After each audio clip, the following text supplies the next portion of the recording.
We're going to go ahead and call this the tell of the tape. We may start doing this for our main fights. See how it works out. See if you guys like it. We back. It's the Boxing Clinic of More. It's your boy CJ Goodfella.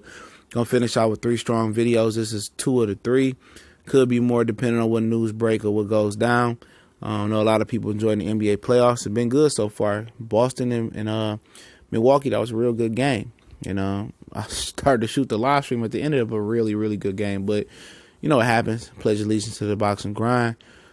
You know, basically tell the tape, sizing up what's going on.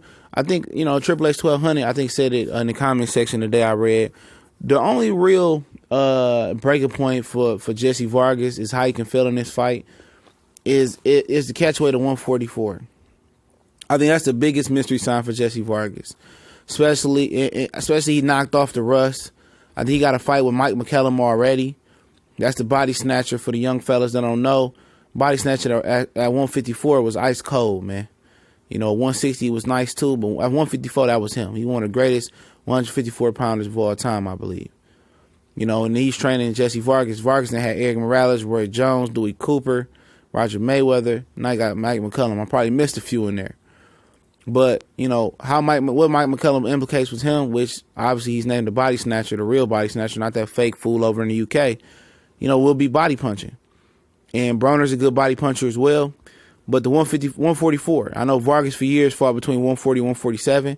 He said he got a nutritionist. They're doing it right this time. We'll see. Like Mayweather said, Broner should be fighting at a full 147. But he chooses not to. And this is a make-or-break fight for Adrien Broner. We all know that. But we heard so much about him. Let's speak on Jessie Vargas. For Jessie Vargas, if he loses to Adrien Broner, where does he go? Obviously, he wants to chase down Saddam Ali and probably capture 154-pound belt at the minimum. But, he was in the running for Keith Thurman fight and a lot of big fights. He could have stayed with Top Rank and just fought Terrence Crawford. Because if he lost to Terrence Crawford, then he'd be in the same predicament that he would be if he lost to Adrien Broner. At least losing to Crawford, you got somewhere to go, but, ain't nowhere to go but pretty much is up. You lose to Broner, and you ain't got nowhere to go but down. Excuse me. You can't be the one that loses to this guy, especially after he called, Vargas, I believe, a bitch ass Mexican. You gotta do it for your people. Especially with Rod Soccer wearing the Build a Wall American #1 trunks and Francisco Vargas knocked his ass out as he should. Jessie Vargas got to do a solid for his people and knock fucking Broner out or hurt Broner. I think it'll be the cherry on top if he knocks Broner out. Being the first guy to stop Broner, that got to mean something. But Broner has been training with Kevin Cunningham. Kevin Cunningham said Broner done everything right for this camp. And, you can keep believing that. You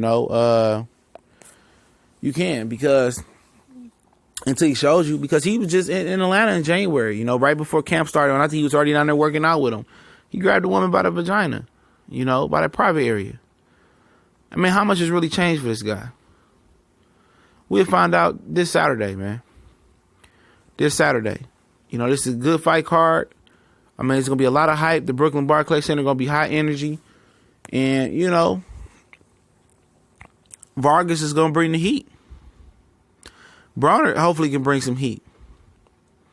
Most people think that Vargas is that young guy that was struggling with Khabib and struggling with a lot of different other Russian fighters and struggling and being a basic 1-2, textbook type of guy, very, very bland in his attack. He's no longer that no more. He matured into a very, very good fighter, a really, really good fighter.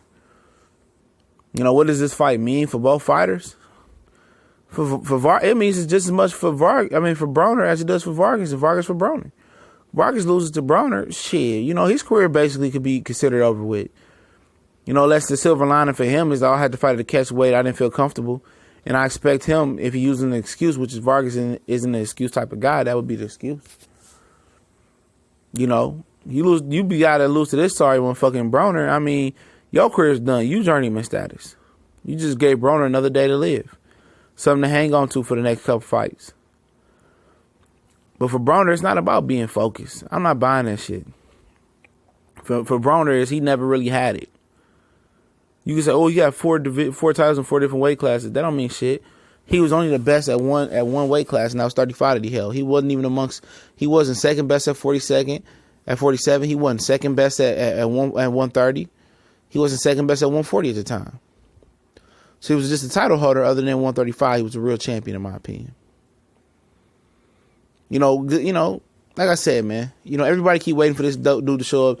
It's schematically something wrong with the guy. He's a pressure fighter. They trying to make him to a boxer counter puncher. That's not him.